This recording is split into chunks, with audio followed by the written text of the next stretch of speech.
দাদা, গণেশ পুজোর চাঁদাটা। ভাই, টাকা পয়সা নিয়ে খুব সমস্যার মধ্যে আছি। এই বছর মনে হয় চাঁদা দিতে পারবো না। ভাই চিন্তা করো না, আমি চেষ্টা করব পুজোর আগের দিন চাঁদাটা তোমাদের কাছে দিয়ে আসার জন্য। আচ্ছা ঠিক আছে দাদা, আসি তাহলে। চ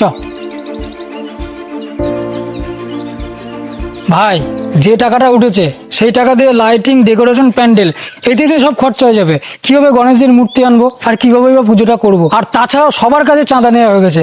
এখন কি যে করব বুঝতেই পারছি না।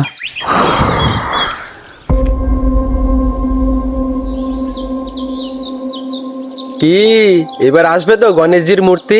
হ্যাঁ দাদা, চল চল চল, গণেশজিকে নিয়ে আসি, চল চল চল চল, তাড়াতাড়ি চল। দাদা, আপনি না এইমাত্র চাঁদা দিয়ে আসলেন?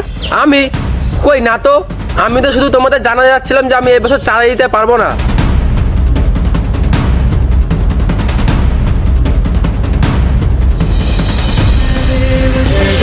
जय देव जय मंगल मूर्ति दर्शन मात्रे